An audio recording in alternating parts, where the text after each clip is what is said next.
Welcome to Try Talking Sport, the podium podcast for athletes, adventurers and endurance enthusiasts, hosted by me, Joanne Murphy.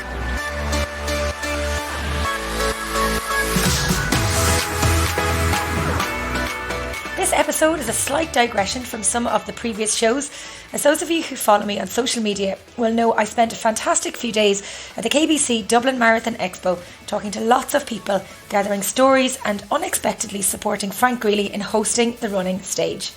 I had the opportunity to host some interviews on stage, including Shane Finn, Mary Nolan Hickey and 11 of the 13 athletes who had participated in all KBC Dublin marathons to date. I also managed to have a great chat with Frank Greeley himself live on the stage, which was, as always, insightful and informative. After a lacklustre effort at training for the marathon myself this year, despite my best efforts to train around my sometimes crazy schedule, I made the very sensible decision on the Thursday before the race not to take part in this year's event. Although I would have loved to have crossed that finish line myself and earned my medal, you really have to respect the distance of the marathon and the miles required before it that are necessary to get you in good shape to participate. So instead, on race day, I was at the start and the finish line with my recorder and phone, working on the media side of things, gathering stories and interviews for the show and for RunIreland.com. A side of events I hadn't really worked previously, but I had a ball. Such a buzz on the finish line, seeing everyone cross the line, getting photos, interviews with the athletes. I saw the event from a completely different side from announcing, and it was such a fantastic experience. Huge congratulations to everyone who completed the marathon, whether you ran it, jogged it, walked it, or crawled it. It's a fantastic achievement, and you should be proud of yourself when you look at that wonderful 40th anniversary medal. Now, back to this episode. My plan for this KBC Dublin Marathon special, featuring stories of the people I met over the marathon weekend, was to just be one show. But when I started going through all the stories collected from the variety of people I met, I just couldn't condense it all into one episode. So, over the coming weeks, we will release a number of episodes which have some incredible stories of inspiration, personal bests, overcoming adversity, and we meet some of the team who've been involved in the marathon for many of its 40 years. Today, on this episode, you will meet some of the people I chatted with at the Expo. Mary Nolan Hickey, the 67-year-old athlete from Arklow, who is the only woman to finish all 40 editions of the marathon in Dublin. Colette O'Hagan, who is fondly referred to as the running granny, but at 70 years of age, she shows no signs of stopping her running journey, completing her 695th marathon in Dublin. Tom and Alan from Middlesbrough in the UK, who are both 80 years of age and were full of fun and inspiration and sharp as a button in telling me tales of their running adventures. We had lots of fun at the race registration area on the Friday evening. I also chatted with Gordon Harold, who tells us about some of the plans for 2020 for KBC Dublin Marathon and their focus on supporting mental health initiatives throughout the year and the race series. I also managed to grab a few minutes with Frank Greeley on the stage, who talks about his current passion projects and gives us some insights into the Daily Mile and the importance of sport and movement for children in our schools. I also had the pleasure of meeting Paul Moran, who is the new chairperson of the Marathon Committee. He took some time out to talk about his role in this anniversary year and the importance of volunteers to the event. And of course, speaking of volunteers, I bumped into the wonderful Anne and Amelia from Waterstown Warriors, who were volunteering on the Friday of the Expo and had a busy few days ahead. And finally, I have a quick chat with Declan Byrne, Regional Director of Ironman UK and Ireland, about his ambitions for his race day on Sunday. So, buckle up as we head straight into the interview with Mary Nolan Hickey, recorded live on the stage on Saturday afternoon. For the next 10 or 15 minutes, it's going to be all about this lovely lady from Arklow, who is just a serious inspiration. She's such a lovely lady. I've watched her from afar. I've seen what she's done. She rose to fame really when she decided to do a lap of the map of Ireland, if you don't mind. We'll get into that in a few minutes' time. But she decided to do it for the RNLI to raise funds because she lives in a coastal area. She decided to support the RNLI and raise, €20,000 as you do by doing this epic adventure around the country. She's raised almost €75,000 through that expedition. And she went around the north of the country first, and then she went down around the south, keeping the coast on her right-hand side the whole time. And it wasn't enough that she did that, but that this year she then went back and jumped on her bicycle and decided to cycle in the opposite direction and cover even more distance. She is the only female to complete every single Dublin Marathon since it started 40 years ago. Please give a big, big round of applause for Mary Nolan Hickey, ladies and gentlemen. So, Mary, we're tight on time, but I'm not going to take any notice of anybody that tells me to stop talking today on this stage, because you're a bloody legend. I mean, we spoke for the very first time about half an hour ago over a quick coffee, and I was blown away. First of all, by your humility, but also you're just a normal person who has done an extraordinary thing. Let's put aside your 39 Dublin marathons and let's go straight into who actually is Mary Nolan Hickey. Where did this obsession with running come from, and where are we going with it? Well, I started in 1968 in Arklow. They started an athletic club, and I wandered on out, and I went in a little race, and that kind of got me going. And I used to run 400, 800 metres, and if someone said to me, run a mile, I'd say, no, forget that. I'm not doing 4 laps. It's too much. And then 1980 came around, and I saw an advertisement for the Dublin Marathon, and I don't know why, but I entered it and turned up on the start line with one very bad 18-miler behind me, which nearly killed me. And off I went. It was kind of a lonely day, all right, because there was only 40 women that finished the Dublin Marathon. So it was a case when I got up to around 18 miles, my calves just went into knots, and I thought, oh my God, what's happening here? So I just decided I'd keep trotting along as best I could. And got to the finish line, and like everybody else, usually when they finish one, they go, oh my God, never again. But here I am. So 40 years of running Dublin, but like, what makes Dublin so special? I know it's grown exponentially every single year. It is one of the, probably is the friendliest marathon in the world. But what is it about Dublin that's just so special that you want to come back every year? Well, in the early years, I was a fairly competitive athlete. I managed to get my time down to under the 3 hours, and I was competing and trying to run fast.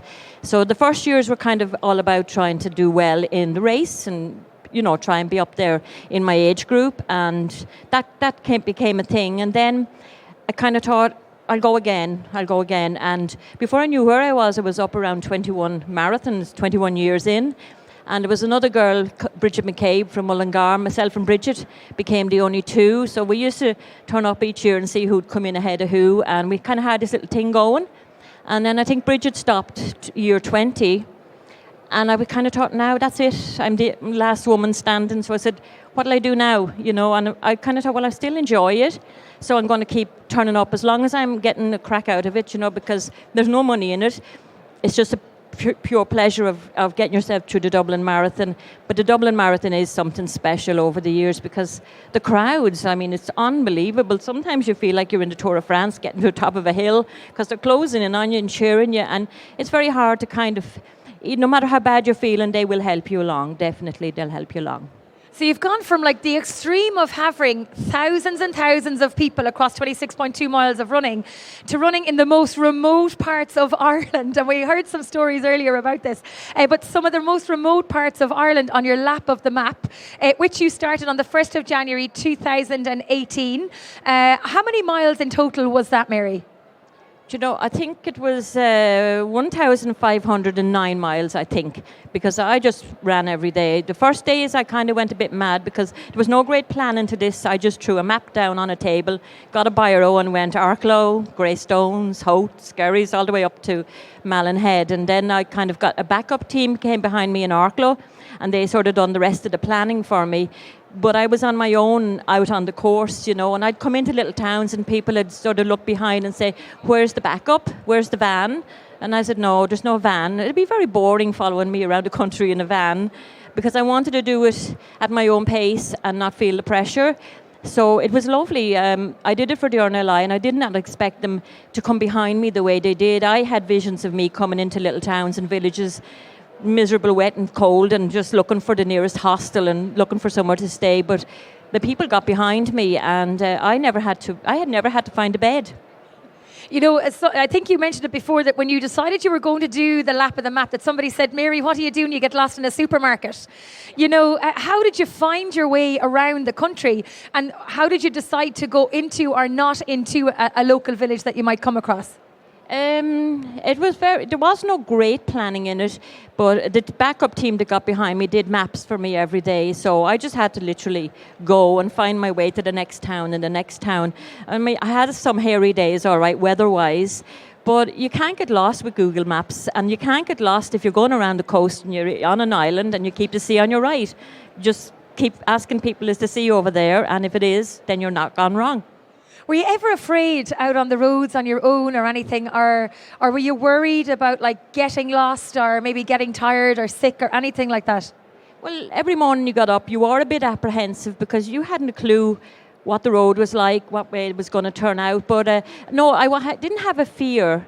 I had a decent respect for what I was trying to do and a good sense of keeping myself safe and kind of backup plans in my head if things go wrong. But nothing went wrong. And I know that you talk about the welcome that you got in the towns and the villages around the country, that basically Ireland opened its arms to you no matter where you were. And the RNLI obviously came behind you as well. With that, there was banners, there was parties, there was beds, there was cups of tea on the side of the road for you. There was everything. There was. People actually, when they knew I was coming, they'd leave bottles of water and bananas and things. Like, I had food stops all the way around the country. It was fantastic. It really, really was.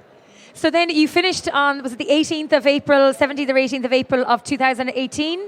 So then in this year, 2019, you decided to jump on your bicycle, as you do, just jump on your bike after running around the country. You jump on your bike and you decide to cycle in the opposite direction. So did you go back to places you'd been to before, or did you get to new places and new adventures?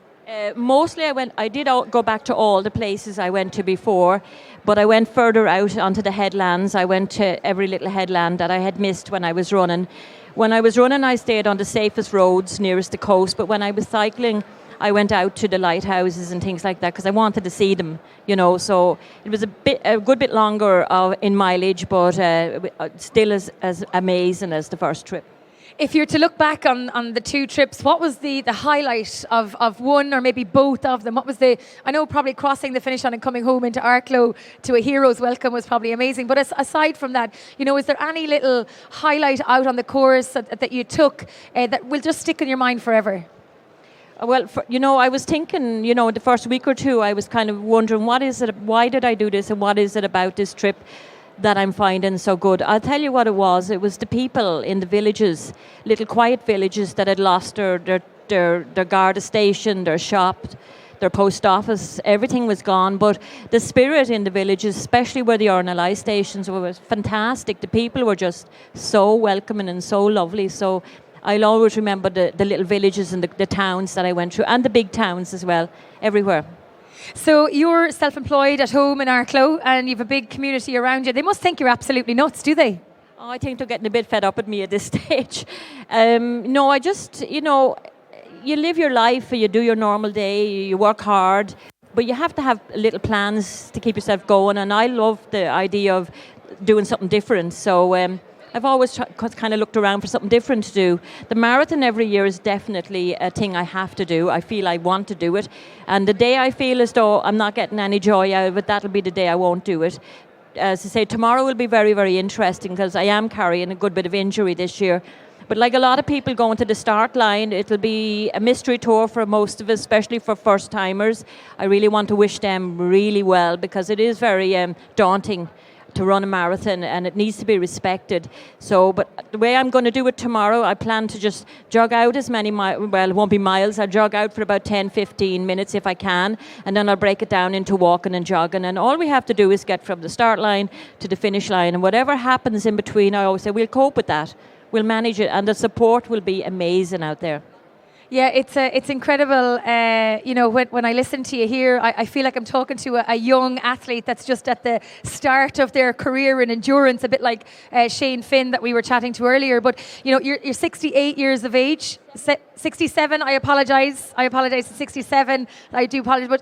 But I met a guy yesterday. I met two guys yesterday from Middlesbrough who are 80 years of age, and one of them is running his 6th marathon here in Dublin tomorrow. It's only his 6th marathon, but he's 80. The other gentleman has run 356 5K park runs. I was chatting with Colette O'Hagan, who's 70, and she was saying to me, people call her the granny, the active granny, and she's like, but I don't feel like a granny. I'm not old. For people who, and just to mention, at Ironman 2 weeks ago in Kona, the World Championships, the oldest athlete to cross the finish line was 81 years of age after swimming, cycling, and running a marathon at the end of it, the distance, 140.6 miles of racing. But age is not something that we should be looking at as something that's a barrier for anybody to do anything, because you really should be continuing to have adventures and to just follow your passion and your dreams regardless of your age, if your body allows it. If your body allows it and your mind is strong, it's amazing what you can do. I always reckon I treat my body like it's a vehicle. The wheels are coming off now a little bit, getting a bit rusty, but the engine is up here and the engine still is good and it still wants to do these things. So this is the boss and the rest will just have to follow the boss. So how does it feel starting tomorrow, 40th edition of the Dublin Marathon, knowing that you're the last standing female really from the very first event all those years ago? It's an honour to be still standing here. I know there's a lot of other really good women athletes that just didn't get into the first one, unfortunately. I know they would have still been. I know some of them would still be doing it 40 years later. So it is a bit special. From the first one, I always feel as though it was in the black and white days, actually. To be here now with 22,000 other people on the start line, it'll be a bit special, all right, definitely. And we've seen, I suppose in the heyday, so we'll go back a little bit because you were a trailblazer. I think you're a bit of a trailblazer myself personally, because you did the first Dublin Marathon, you did the first London Marathon, you did the first ever triathlon that was in Ireland. So, I would say that you're very brave. I am a bit brave because the first triathlon I couldn't swim. And there was no wetsuits, and I had to swim out through the mouth of Greystones Harbour, and all I could think of was, holy God, am I going to get back? I was doggy paddling, backstroking, whatever you could do, and I had a hurling helmet on my head on the bike, and it was a borrowed bike. So, but you don't think about it when you're at the fitness level I was at was very good. So I said, here's a first, another first, I'll have to have a go at this. But when I think back now, I'm 67. When I think back, I think, holy God, that was a bit risky. But there was nobody in little canoes that were going to get you out of the water back then either. But I'm glad I did it because it was an adventure. And I've been part of the first women's team to row across from Arklow to Aberystwyth in the Celtic Challenge, and we were the first boat into Aberystwyth, which were the people on the sidelines were going, these are women. You think we were aliens, but we were so well trained. There was 12 of us, and it took us 19 hours to get across, but we were so well trained by Eamon Kavanagh in Arklow that we were on for that, yeah. It's fantastic to see the amount of work that's gone in to encourage more women to take up, whether it's running or whether it's rowing or whatever, or triathlon or whatever it is. It's absolutely fantastic to see the amount of women that are now getting involved in sport. There's still an awful lot more that we all can do to talk about sport and to talk about women in it. But definitely tomorrow, there's a huge amount of people that are doing their first ever marathon, whether they're male or female. Getting to the start line of any event that you're going to do is always the hardest part of it. So Mary, from your years of experience as an athlete, both as a short distance, a long distance, and the crazy stuff that you've done, which has been phenomenal, what would be the biggest piece of advice you'd give to somebody now with just over 19 hours left before the start of the marathon tomorrow? Well, if it's a first marathon and you followed a really good plan and you have an A plan in your head of what you want to go for, I'd say go for that if you're really fit and strong and everything's gone well. But if you haven't got the training and the mileage in and you're very, very nervous about tomorrow, I would say just go out easy. Don't get carried away at the start. Go out nice and easy, slower than you even feel like you should run, and build into it, and don't worry about it till you get up around the 18 or 19 miles. And then if things are kind of going a bit wrong for you, just kind of zone in, concentrate, be in the moment, realise this is your marathon, you're doing the marathon. This is not a train and run where things go wrong, this is it. So just concentrate, zone in, soak up the atmosphere, listen to positivity around you, don't listen to negativity, and just take it 1 mile at a time then. What I usually do when I get near the end is, in my head, I break it down to a local run that I do. We have this run in Arklow. It sounds very posh. We call it the Aldi Porter, but it's just around Aldi and around this thingy. So it's about 5 miles. So with about 5 miles to go, in my head, I just say, I've just got to do an Aldi Porters now with no hills. And I'll get myself to the finish. So if everybody just uses their mentality, break it down, don't build 26 down to 1. Don't go 1, 2, 3, 4. Go from 26 down, count them down, get rid of them. Okay, so it's the first time I've ever heard anybody say count it back from 26. So that's a nice piece of advice. Whether you're doing your first marathon, your 101st marathon, and I see some of our team here, the 13 people who've done all of the 39 marathons to date here in Dublin. Mary Nolan Hickey, legend, trailblazer, and the last standing woman of the Dublin Marathon after 40 years. Congratulations. Thank you so much for joining us here today. Just bumped into the legend herself, Colette O'Hagan, who is 70 years of age, and tomorrow she will run her 695th marathon. Colette, the last time I saw you was in Galway. You never stop. No, never stop. I run basically a marathon every weekend, maybe 2 marathons, maybe 3 marathons. It depends on what's on. I try to follow the marathon. I kind of have a marathon, rock and roll, what do you call them? You're stalking the marathons stalker, around the country. yes, exactly, yeah, that's it. So Colette, where are you based? I'm in Dundalk. You're in Dundalk, yeah. So it's I get a lot of marathons from East of Ireland marathons and East Antrim marathons, so they're like within an hour away from me. And then Marathon Club Ireland, they're also they all provide a lot of marathons throughout the year. So that's how I managed to do so many marathons. So how long have you been running to clock up 695? Well, tomorrow in Dublin will be my 30th Dublin Marathon, and I've been running 30 years because I started in Dublin and I haven't missed Dublin since I started. So it's my 30th sequence of Dublin That's marathons. absolutely incredible. Yeah. But how do you stop yourself from getting injured with the amount of miles that you're doing every week? Do you know, I think what it is, I'm regularly doing them, so it's not stressing the body. So say I stop now after I do Dublin tomorrow and then I don't do anything, then I start up again training in 2 months or something like that. You're more likely to get injured from not consistently doing running. So I'm consistent all the time, I'm running all the time, and also I'm not stressing, I'm not pushing the barrier, like the time barrier. I'm kind of running around 5 hours, which is nice for me. It's my kind of pace, it's not someone else's pace. So I run at my own pace, I run within myself and in my own little zone and stuff like that. And I think the fact that I'm not stressing helps me to keep injury free. So what does a typical week of running look like for you these days? Are you running every day or...? No, I run, I do 5k every morning in the weekdays, and then each weekend I'm doing at least 2 marathons. So I clock up around an average of 90 miles a week. And 90 miles per week? Per week, yes. So how long is that in terms of running, in terms of time that you're on your feet actually running a week? That 90 miles or so, maybe some weeks it's more. Say I did 3 marathons in the week and then I'm doing my 5Ks every morning.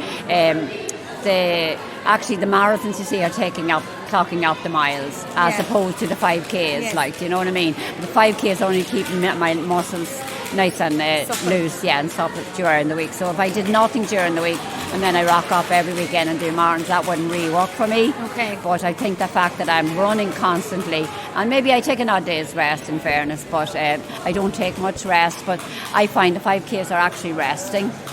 You know, it's my rest period when I'm actually just doing a 5K. And how do you recover between them then, in terms of fueling and nutrition during the week? Do you eat, what sort of a diet do you eat? I am actually vegetarian vegan. Okay. I'm not complete vegan, but I'm sort of swaying that way. But the only thing I like so much is I like eggs and stuff like that, so I'm not really willing to give that up. But I found a lot of vegan stuff where you get vegan cheese and stuff, and I like plant-based foods. So my diet is, we'd say mostly, it's definitely all vegetarian, some of it's vegan. So, but I find that you get a lot of protein in that kind of a diet, and you get your carbs, so you're getting everything in it. And in terms of tomorrow for race day Sunday, what are you most looking forward to about Dublin? What is it about it that makes it so special? I just love the buzz of the people and the crack with them, and the little placards up and the little motivational things and the little kids with the sweeties in their hands. And people actually, as I said before in another interview, was that there's some of the ladies on the street actually make tea. And you can have a cup of tea. So some people actually, if it's cold, I'd like a hot drink sometimes instead of a cold drink, Because when I'm doing my ultras, I prefer hot drinks to cold drinks. So if I'm doing anything over the distance of marathon, I prefer like a nice hot cup of soup or something like that when I'm doing longer distance to marathon. So. And before you took up running, were you sporty at all before that? Or I was slightly, yeah, because I played a lot of badminton and my husband played squash. So we were kind of fairly sporting in our family when we were in our 20s and 30s. So we always participated in some sort of sport when we were younger. And do you see yourself running for the next 10 years? I see myself running for the next 40 years if I live that long. I like to be running on, because I see older people now are running, which is great. As you said, you met an 80-year-old running his 6th marathon tomorrow, and I know a few 85-year-olds that are still running. So I want to be like that and keep myself subtle and fit and be able to run right into my 90s. I think you're a massive inspiration to so many people, because I think people have this idea that 70 and 80 or even 60 is like an old age, but it's not anymore, and it's actually the way we think about it. And if we think positively about aging, it can mean so much more, lots more adventure, lots more time if you're not working, if you're retired, and there's so much of the world to see and do, and running is a great way to do that as well. Oh yes, people see me and say, oh, she's a 70-year-old grandmother, and they kind of think, grandmother, that sounds really old, and they expect to see this old lady when they see me, a frail old lady, and then they see me and they go, what? Yeah. You know what I mean? So it's good to be like that, and it's a kind of a role model to other people to say, well, I'm too old to do this. Look at the like of us, like that's out there, and we are older people and we're doing all this, so it's a good inspiration to people to keep running, to keep fit right into old age. And I was at a talk there recently where with NUI Galway, and they talked about the students investing in their health. It's like a pension for your health, getting involved in sport, and people forget at a young age that the importance of sport and exercise and that. Well, you're absolutely glowing here today, ready for tomorrow, and as always looking fabulous and quirky and in pink with your purple hair. Oh yeah, Pink Lady, that's what I'm called. Yeah, it's my nickname now. You should be sponsored by an Apple company, the Pink I Lady think so, Apple yeah. Company. If they're listening, anybody listening, you could sponsor. That'd be great. I'd love it. Thank you so much. Not at all, and best of luck. Look forward And to seeing thank you. tomorrow. Lovely Thanks to talk so to you. Thank you. Tom Harper and he's 80, and then we have Alan Easton. I'm also 80, and I'm Tom's coach. Tom's coach and Sherpa down here at the registration area for the marathon. So I literally was picking up my number, which I'm not able to use on Sunday. But I picked it up and I overheard somebody say that you were 80, and I was like, oh my God, I have to grab you.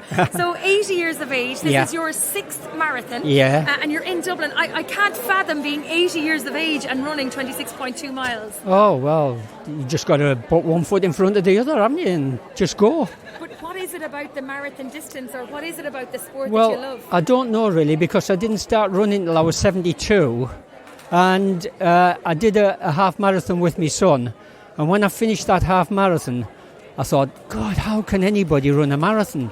But within 6 months I'd signed up for London, and I said to my wife, I'm going to do a London Marathon. She said, never in this world, what do you want to do that for? I said, well, I want to do it before I get too old. And she said, no. I said, just one. And of course, as soon as I finished it, I wanted to do the next one. So you're from Middlesbrough, in the United Kingdom. Yeah. So you do the park run every week. Yeah. But how much training do you do for the marathon distance? Well, I normally start with about 12 or 14 and add 2 a week for a while. And I normally leave it at 20 or 21. I did 21 a couple of weeks back. And then I taper down. It's absolutely incredible. You do not look like an 80-year-old man. So I actually did wonder whether I could see your birth certificate. You can? He's taking it out of the bag here now, but we won't go that far. Do you want mine as well? Yours as well. So, Alan, me. you're also doing the park run. So you're not running on Sunday. Yeah, you're like the Sherpa, but you're 80 years of age also. Yeah. And, I started when I was 46 running, but I've done 369 park runs. And how many marathons have you done? I've done 4 marathons. 2 London, 1 Longbar and 1 Leeds. So Tom has actually taken his passport out of his bag, and he was born on the 4th of May 1939. You must be one of the oldest marathon runners. No, I don't think so. Well, in Dublin, I would imagine. Oh, well, I don't know really. I don't have no idea. We must find out. Maybe that'll be my homework before the show goes out live. So for you, Alan, what is it about the park run and the 5k distance that you enjoy? The comradeship. In fact, it was my GP that started me doing park runs. I tripped over, jumping over a wall, at 70 odd and hurt my back. And I was laid on the couch having a tension, and I said, how long will it be before I can run? And she said, oh, you like to run? I said, yeah. She said, I'd like to do the park run. So I got home and I said to my wife, I've got a date with a young lady on Saturday morning at 9 o'clock. A hot date on a Saturday morning. Hot date on a Saturday morning with a GP. Yeah. But she's recently started running. She ran in Berlin this year. Yeah. So I started her off running, doing the park runs, then building up. And then we did half a dozen Great North runs together. And while I'm tailing back on my running now by just doing 5Ks and 10Ks. She's getting stronger and fitter. Yeah, and I'm just here to look after Tommy now. Does he take much looking after? Oh, he's a nightmare. I tell him to start slow and slow down, but he never takes any notice. So, Tom, what sort of time will you do on Sunday, or does it really matter? Is it all about the medal and just finishing? Well, it is, but I would like to get a good for age if I can. So what's a good for age for 80-year-old man? 5:30. I did 5:06 a couple of years back. The thing with that is, though, that it gets me into London in 2021 if I get a good for age now. So we'll have to see. See how we go. Is this your first time doing the Dublin Marathon? Yeah, first time. I actually got in the, it was sold out and then they issued another 2,000. I actually got in that. So I was dead lucky, really. So it was meant to be that you were in Dublin with us this weekend? Yeah, I think so, yeah. I'll shake hands with everybody as I go around. Well, listen, it's been a pleasure to meet you, and I really wish you the very best of luck, and enjoy your Sherpa duties on Sunday, and I'll be keeping an eye out for you in the results of the... Keep my eye on him. His wife said that she's going to castrate me, so... Well, hopefully that won't happen, and I look forward to seeing you coming across the finish line. Thanks so much, guys. Best of luck. So, randomly ended up on the stage discussing mental health and the plans for the KBC Dublin Marathon over the next couple of years to invest into mental health. And I'm joined here just side of stage at this section now to chat with Gordon Harold, who was joining us on stage talking about the work that he was doing with some athletes who are suffering from mental health problems and mental health issues. So, Gordon, tell me, what is the plan with the marathon for the next couple of years? So, Joanna, this is the 40th marathon. I ran the first marathon when I was 13 years of age, and I've had the pleasure of being a competitive athlete since then, 40 odd years ago. The story here is that through running, many people have experienced lots of positives, but mental health is an area that is still very stigmatised. And the opportunity through the Dublin Race Series over the next 12 months is to raise awareness around all things mental health. To help people feel more comfortable about discussing things to do with mental health, including the bells are going off there, just to announce that, just to back that announcement up, Joanna. So we had an event that Frank Reilly led, Eamon, myself and Enda Fitzpatrick, outlining the story and the plans for the next 12 months. But we hope over the next 12 months people will feel supported and able to tell their own stories. So the big thing as well is, like, taking on a marathon is a mammoth task. It doesn't matter whether you've run one marathon or run 100 marathons. It's still 26.2 miles. It's not an easy thing to put your body through. But in doing a marathon, you're benefiting from the physical and emotional aspects of it as well, so which is all connected to your mental health. Yeah, 100%. Physical health, we know, actually promotes mental health. And individuals who experience mental health problems, we know with the right type of activity and support, they can actually improve those mental health problems. So physical exercise has long been recognised for its health benefits. People think health benefits are just physical health benefits. Actually, the mental health benefits are significant.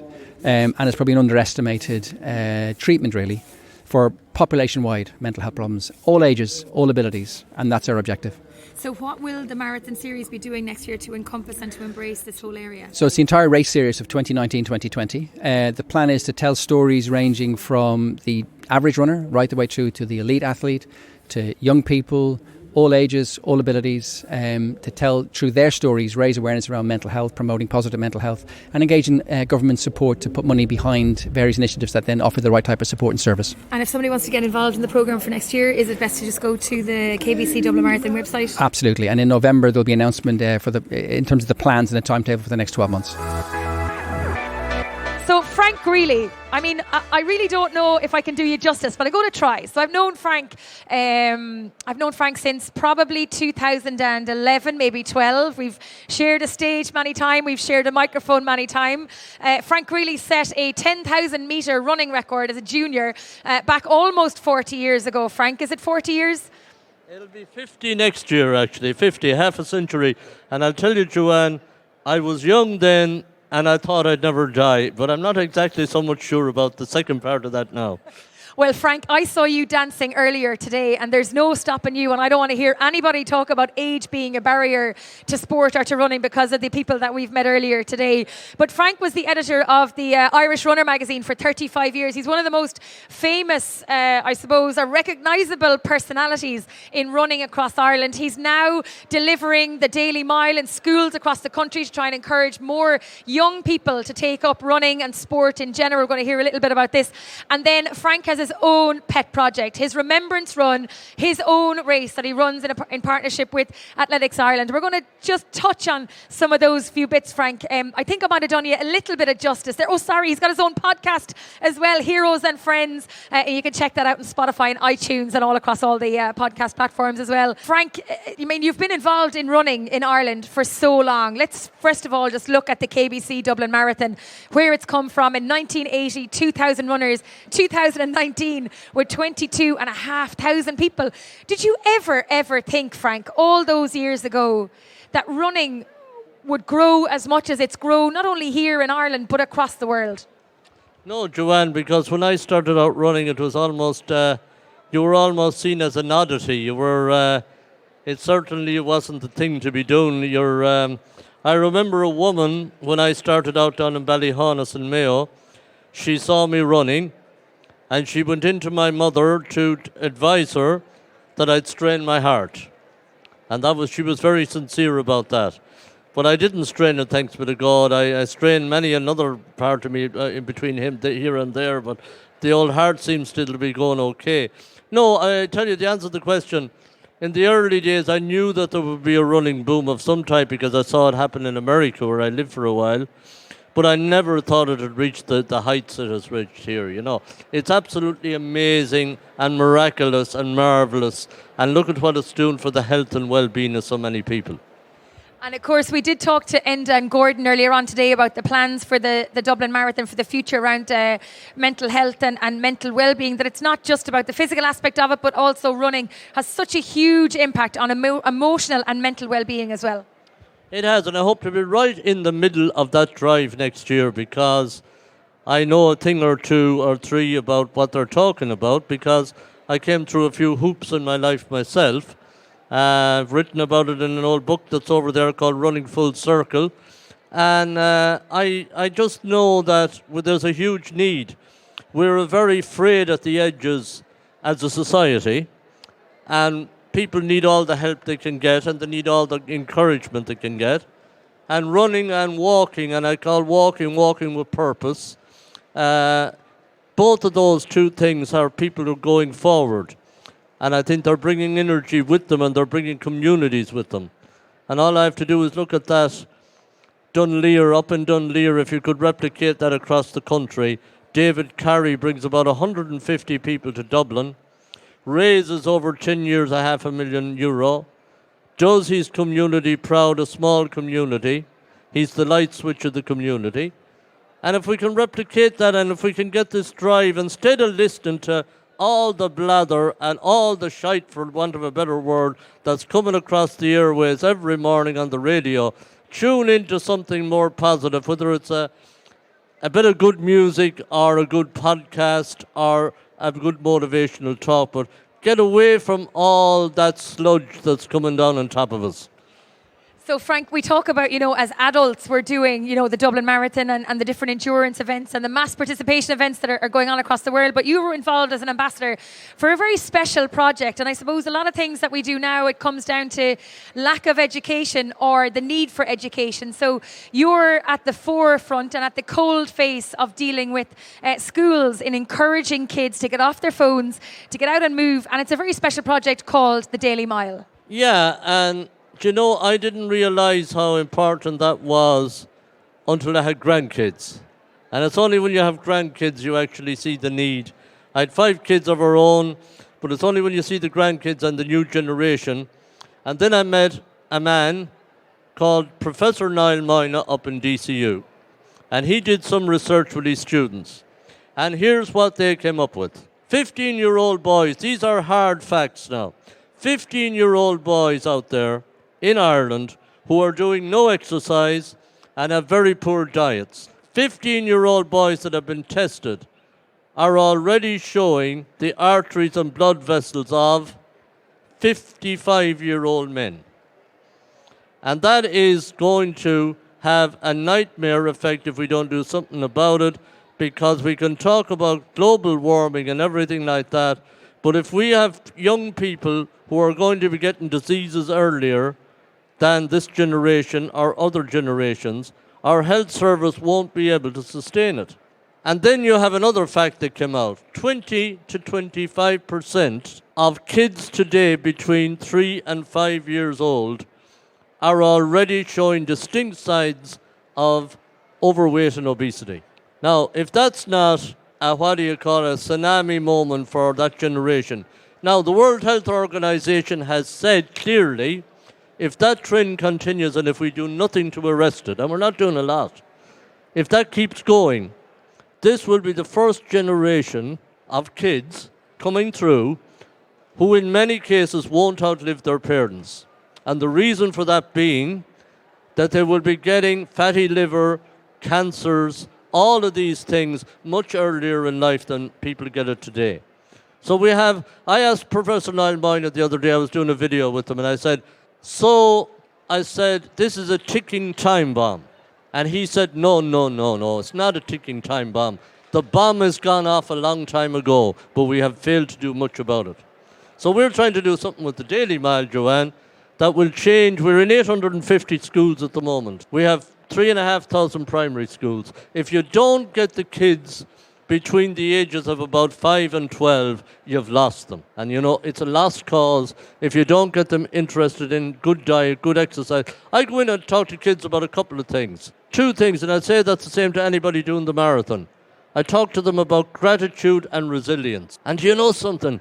The kids love it. And they put up their hands and they ask questions about it. And those 2 things, and I say to them, if you have enough gratitude, it'll carry you through life. And you'll face big things in life. Well, I think it's important about educating the kids, but actually I think there's a lot of parents need to be educated as well, and there's a lot of societal stuff. If you're in a middle-class family where you can afford to go to the shop to buy the healthy food, or, and there's a huge aspect of it there, but I mean, it's absolutely madness that level of children, that percentage are affected so badly by obesity or by the heart disease at such a young age, and it's quite scary. And you're right, we're talking about climate change and about plastic in our oceans, but we mightn't have young men and young women in Ireland, down the line in generations to come, because unless we make a societal change. And it's great the Daily Mile is doing what they do, and you can check it out on dailymile.ie. Frank, there's something else that you're very passionate about as well, and it has nothing to do with running, but it actually does tie into your running, is music and poetry has played a huge part in your life. As the editor-in-chief of Irish Runner, writing and everything, it comes very naturally to you, but you also have a great interest in music and the arts. I have indeed. That goes back a long way, and again, I talk about grandkids. My grandfather was the man that kind of touched on that. He was always interested, and my father. And I think it's what happens when you're a kid that you carry through your life. It's little things, small little things that carry you through. And music has helped sustain me at times, the really difficult times of my life. And I love that line on a Ewan MacColl song that says, and I can identify so much with it nowadays. This is from The Joy of Living. Years go by, and they're gone with the speed of birds in flight. Our lives like the verse of a song heard in the mountain. And life is so fleeting. And now you're here doing something in a moment in life. This is a moment in your lives. You have a window of opportunity tomorrow. No matter come hell or high water, you're going out there. And you're going to join a river of humanity that are all on the same route. They're on the same positive trajectory. And you're going to be clued in, you're going to be plugged into each other. And you're going to help each other and carry each other over the line. So music has helped and poetry has helped. Patrick Kavanagh, I'd be a big fan of Patrick Kavanagh. And Ewan MacColl again says, eagerly savour each new day and the gift of its mouth. Never lose sight of the thrill of the joy of living, And those are simple things, but those are sort of things that carry us when the old waves are coming against us. And You can look like that. And we should lean on each other a bit more and talk a bit more. And, I see that above now, as I say, in Dunleer. And the last number of weeks, I could see it on the roads around Dublin. Little groups out on Sunday mornings. You see it in Galway. You see it all over the country. And not alone are they running, they're talking. And you see, I've always said that running, the social dimension of running is equally as important as the physical end of it. So that's about it, because I think running has done an awful lot for me. I've been blessed in my life. I've covered 6 Olympics. I've known all the great runners and stuff. The only thing I'd like to say at the moment, if you think about it, I have an event. I started it in memory of a dear friend of mine, Con Houlihan, 8 years ago, called Remembrance Run. And what Remembrance Run is, it's not a run, it's not a race, it's an experience.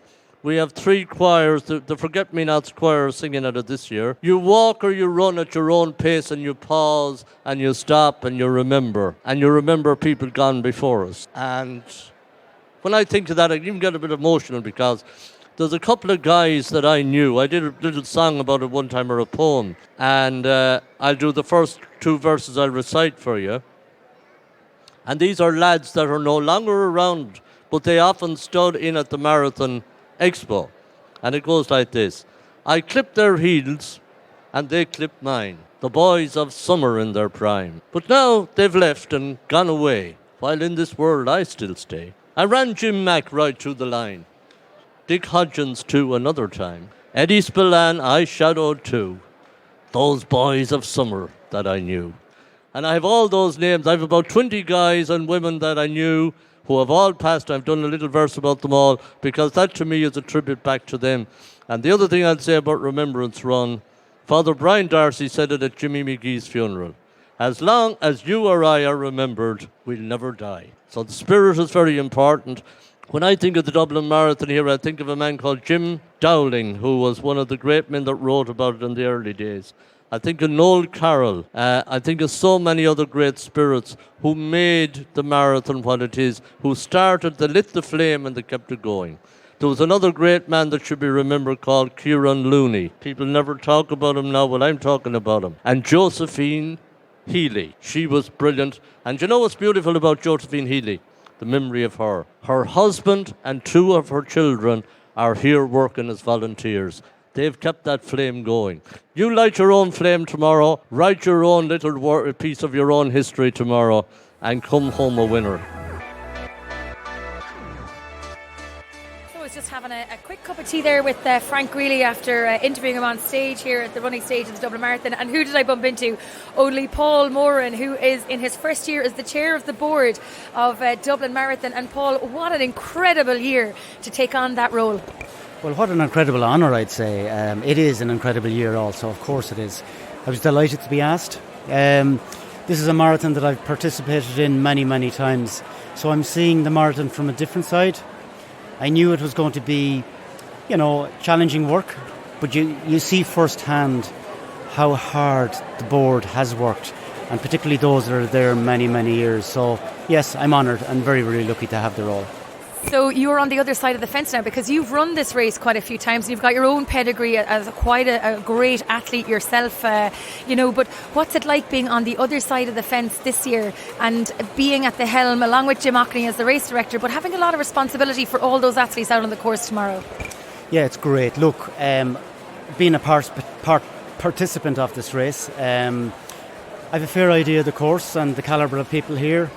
I'm an ageing athlete, unfortunately, so I suppose I have to realise. So it's nice to be able to give back some of the experience I'd have. Even though I'm a very junior member of that board, I've learnt a lot from my fellow board members over the past year itself. And of course, as a race, there's so many volunteers getting involved, both here in the Expo and out on the course tomorrow. And they make what Dublin Marathon is, really, the spectators, but really the volunteers, the athletes, the volunteers are key there with the Dublin Marathon. Oh, absolutely. 1,500 volunteers. It's incredible. Without them, it simply wouldn't happen, the whole success of the marathon. They are the backbone of this marathon, and we're so grateful for all what they do for us. Paul, what are you most looking forward to tomorrow?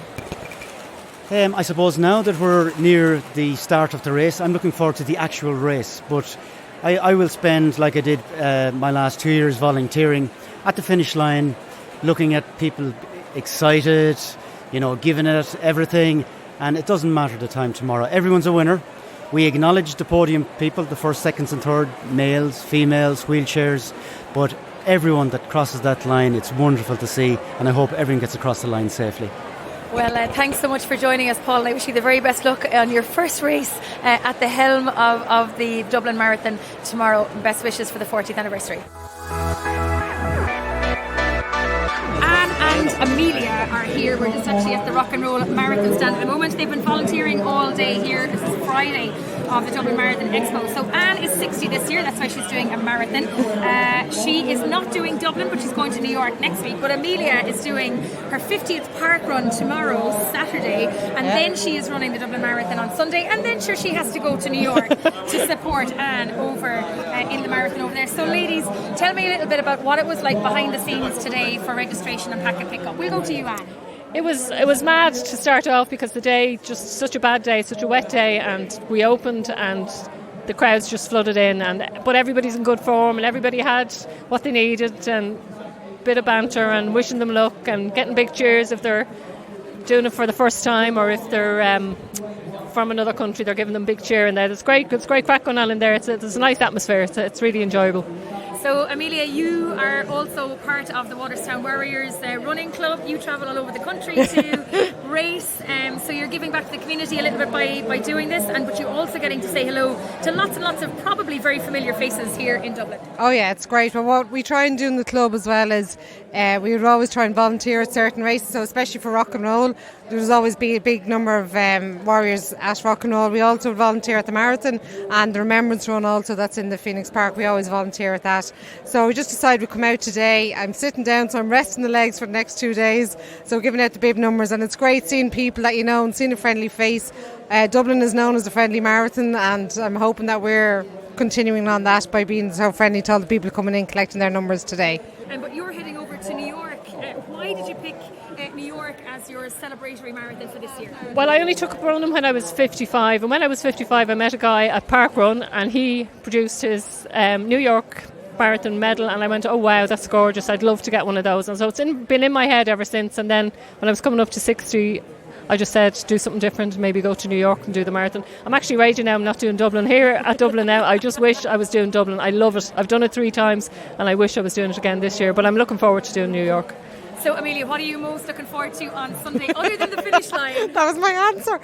No, I'm running with a girl, one of the ladies in our club, Rachel, and it's her first time doing it, and I love to run with somebody and to see them like finishing it and being happy like finishing it as well. So that's what I'll be doing. I hopefully stay with her in mind, not mind her, but she's a big girl, she knows how to look after herself, but that just get her to the end and just to see that happiness when she finishes. Well, best of luck to you on Sunday. Thank you. Amelia, and best of luck to you, Anne, in New York. It's a fabulous marathon. I did it twice about 10 years ago on very little training. I think maybe Anne's volunteering on Sunday as well. well. Okay, wow. So mind those legs and enjoy your trip to New York. Thanks a million. Thanks. Thanks a million. Thank you. Thanks a million, ladies. Enjoy the rest of the Thanks very much. We'll see you again soon. Declan Byrne, Regional Director of Ironman UK and Ireland. Declan, you're taking on the marathon on Sunday. Why? Well, basically because there's a great atmosphere around Dublin for the weekend of the marathon, and I felt I was missing out, so I had to jump in and train for it and get it done. So as Regional Director for Ironman, you've had quite a hectic schedule over the summer, no more than myself, but how did you manage to fit in your training, and what sort of time are you looking to do on Sunday? Training was with great difficulty, I suppose, given the amount of events that we have over the summer. But lots of runs in places like Staffordshire and Weymouth and Tenby and all across the UK. But it was a good mix in fairness. But the long runs were tough to get in with that hectic schedule. But we got there. What's the longest run you've done?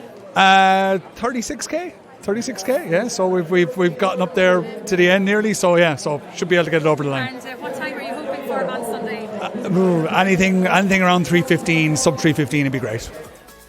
I really hope you enjoyed this episode and are inspired to maybe target a marathon yourself in 2020, or maybe volunteer at your own local race and see what it's like from the other side of the barrier. Thanks as always for tuning in, and a big shout out to all of you who have been tuning in for every episode. We now have listeners from across the world, from Ireland to Australia, the UK to the USA, South Africa to South America.